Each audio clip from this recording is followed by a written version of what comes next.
Today, we'll be speedrunning the 7x7 Rubik's Cube, but the only problem is, I've never even completed a 3x3. Back in middle school, I had a friend who was really good at these, but I was never able to complete one. I was the kid who tried to pull off the stickers and put them back on. So I have a 4-day plan to work my way up from the 3x3 to the 7x7. We need skills from the 3x3, 4x4, and 5x5 to even complete the 7x7, so we'll learn and see how fast we can speedrun each one in one day. So here's my PB for the 3x3 in one day, with also a video to help me explain what's going on in the top left. For the 3x3, we want to start by getting a white cross. So this is pretty simple, we just find the white edge pieces and move them where they need to go, while also making sure their second color matches the side centerpiece. Then we want to find the white corner pieces, so we match them up with their other two sides, and then do the algorithm with our left hand, up, right, down, left. Or we can also do the opposite with our right hand if it's in this position. This solves both the white side and the first layer, and now we can focus on the second layer. So like right here, we match green to its center color and see that the red center is on the left. So we can turn the top left, do the same algorithm that we did before with our left hand, move to the red side, and then do the algorithm with our right hand. And we'll do it for the entire second layer like usual. And that means it's time for the yellow cross, so we can turn a face clockwise, do the same algorithm with our right hand, sometimes a couple times, and turn the face back, which will now make the cross. But now we need to match the sides to their center colors, so we can do the algorithm up, right, down, right,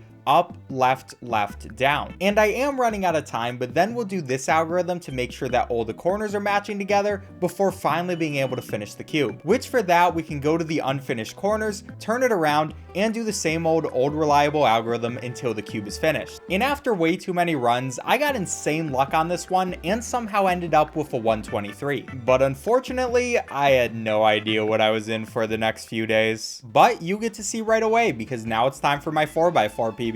And I have some beef with this one too, because my old middle school friend who was really good at Rubik's Cubes moved on to the 4x4 and made fun of me for not even completing the 3x3. So it's finally time to get my revenge. I'm also gonna speed up the video because this cube is a lot harder and takes way longer to finish. And that's because we basically have twice as much to do. Now the plan for this cube is to turn the 4x4 into a 3x3. So to begin, we want to match all of the centers. We can start with the white side and find a white piece to add to some others. But to do so, we have to move the other cubes out of the way. Then we can rotate the face and move the side we just moved up back down. This is especially important when we're going for the yellow side, because we need to not mess up our already made white side. So in general, we just have to pay extra attention to making sure that nothing gets messed up. And we use the exact same sequence for all the other sides, while making sure the centers are arranged in the same way they would be for a normal cube. Then we need to match the edges, so we can break one of the centers temporarily, so then we can replace that edge with an unfinished one. Before we go, restore the center and repeat for all the different edges. And this for me by far is the most time consuming part of the cube,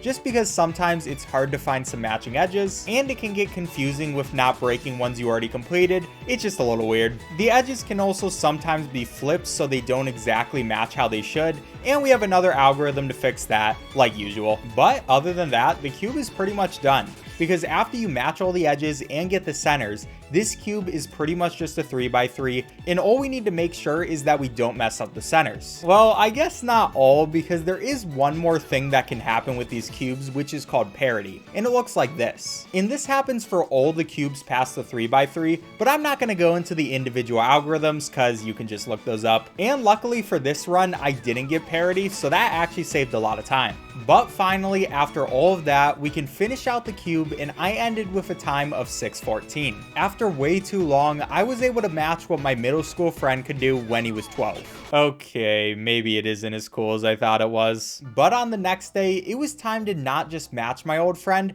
but surpass him, because now it's time for the 5x5. So we're gonna speed up the video yet again, but this time you'll notice that it's even faster. And that's because adding even a single layer to the Rubik's Cube increases its complexity by a ton. So yeah, just wait till we get to the 7x7. But no matter how big it gets, it's always going to be the same idea. We want to solve the centers and all the edges so we can solve it like a 3x3. We just need to be a bit more tactical. For any of our solves on the cube, First of all, we want to make a line. Like right here, I can move this lone white piece over to the other two. Then we add it to the white center and it fits perfectly. And when we're working on other sides and don't want to mess up our already done sides, we need to do a similar strategy as last time, where we're going to move one of the lines up, rotate that side of the cube, and then move it back down. This will preserve all of the already made sides and can be used pretty much everywhere. But once we're almost done with the sides, we usually end with a scenario like this where there's a single piece we need to switch. So we can move just that layer down,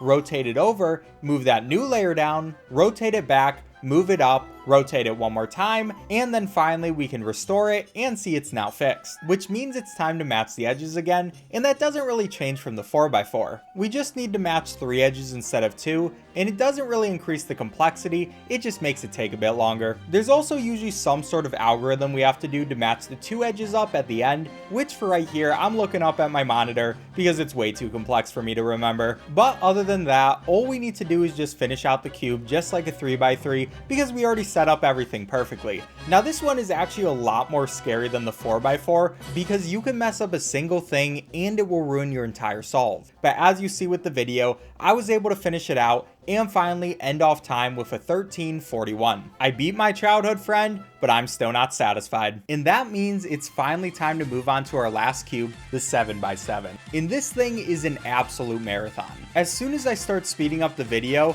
I put it at 15 times speed because this thing is really complex. And the reason behind that is even though it's only 2 more layers than the 5x5, it adds a lot of small problems that you have to deal with, a lot of things that can go wrong, and overall, it's just one of the hardest puzzles I've ever had to do in my life. It's the exact same strategy as the 5x5, but there's a lot more of it. And another thing about this cube is the algorithms we need to use to solve parity are absolutely insane. Like I said, I'm not going to go over parity in this video and exactly how you deal with it, but here is what one of the algorithms looks like. And for about 4 hours, I just didn't want to learn these algorithms and kind of just hoped that I wouldn't deal with them. Yeah, that didn't work out for me. But eventually I learned everything and finally got my good run, so I can't complain too much. I will say one interesting thing you start learning about the Rubik's Cubes is as they get bigger, it becomes harder and harder to actually control them. Now what I've been using for all the different Rubik's Cubes is a version of them called Speed Cubes where it uses magnets instead of however it usually works. This helps with going faster and just makes the cubes a lot smoother. But as they become bigger, it still becomes more difficult to push everything, which does make sense because they are, you know, bigger. And yeah, at this point your fingers get very exhausted, but I guess that is part of doing stupid challenges to get revenge for something that happened 10 years ago. So overall, I do think that the Rubik's Cube is a pretty cool thing that I learned, even though I probably won't use it too much in my day-to-day life. Still a cool skill to have, and that's why if you are interested in learning any of these cubes yourself, I definitely recommend checking out the links in my description. This video was not meant to be a tutorial, and even though I tried to explain it pretty well, I didn't go into all the minute details. So if you are interested in learning yourself, check the links because there are some great tutorials by people who are a lot smarter than me down there. But finally, with only a few more turns of the cube, I was able to end time with a 29:24. I don't know how it happened, but I got a sub 30 and that's kind of insane. So now to end the video, all I need to do is make one more phone call. Hello? Imagine never completing a 7x7, could it be me?